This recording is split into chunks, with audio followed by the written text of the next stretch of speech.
My name's Bill and I'm an alcoholic. And this show is called Drip Feed. The sun will hopefully never set on my recovery unless I let it.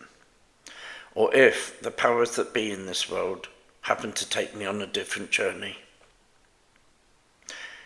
Staying sober began for me with a phone call, and it was a cry for help, where I reached out to something I needed, but to something I ultimately didn't understand. I was reaching out for help for the first time, but for what help I didn't know. But what I did know deep down, that I needed someone to guide me, to help me, to show me how to stop drinking, because I knew I couldn't do it on my own. And you know what? From that first phone call to Alcoholics Anonymous, my drinking life effectively came to an end up to today, and I've not picked up a drink of alcohol since that phone call. The journey from one day sober to another day sober have been what I would describe as a drip-fed recovery. A recovery that's been slow, it's been methodical, but it's been really rewarding. Each new frontier I faced, each new challenge that's been put in front of me, I experienced a new beginning and a new spiritual change in my life, where my outlook on life begins to alter and continues to change with every new day. And each new spiritual experience I've been gifted has brought about a little more understanding, some more awareness, and a softening in my attitudes and in my determined outlook upon life. Recovery altogether is as it is, where I've entered a world, a new world, a whole new world of happiness, of humility, of willingness, acceptance.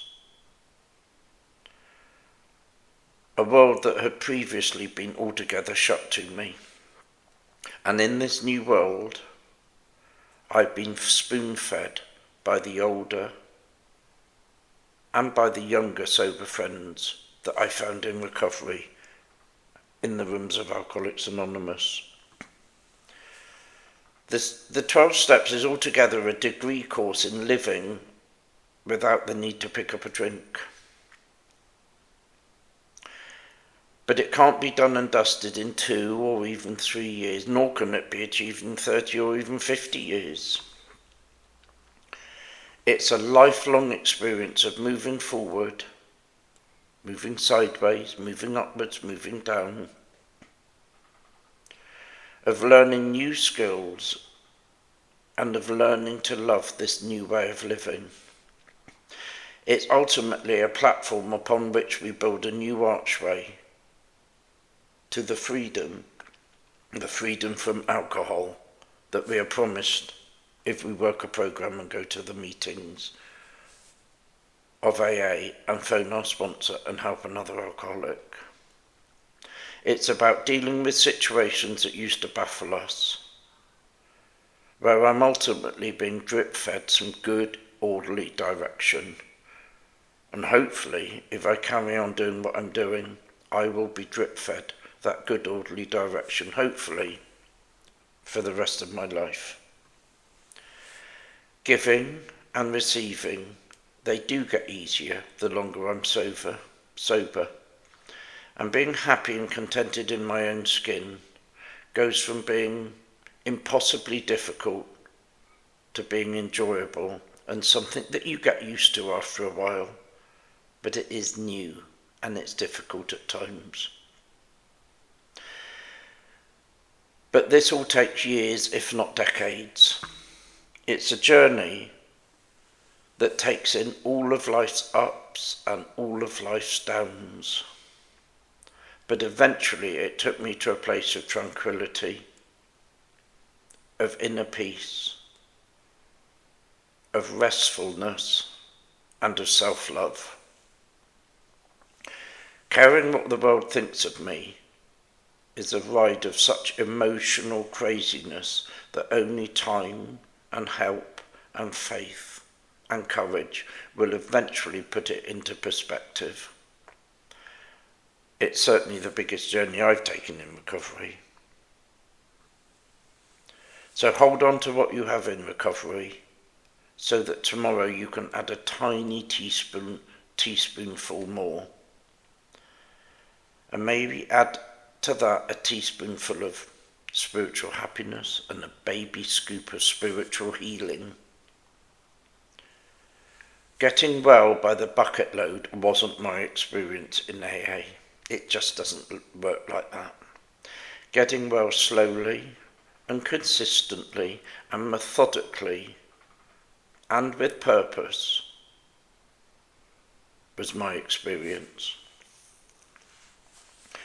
If you're thinking of sobering up and staying sober, this is not a competition, nor is it a race. Recovery is not something you can measure, nor can you quantify, and you can't get there before you're ready to get there. It's a gentle stroll through a park of wellness on a sunny day. It's an evening spent in the Bluebell Woods. It's a quiet half hour watching the waves by the sea, because sobriety is built on experience, on reducing our expectations, and of finding that one person to guide and support us, a person who helps and nudges us closer, not to where we want to be, but to a place where we need to be. And there's one special person in this world that will take you there, who'll show us where to tread lightly, where the light is, and they will light our path and guide our spirit. And that person is the person that you've chosen to be your sponsor. Bill the Shirt, Bristol.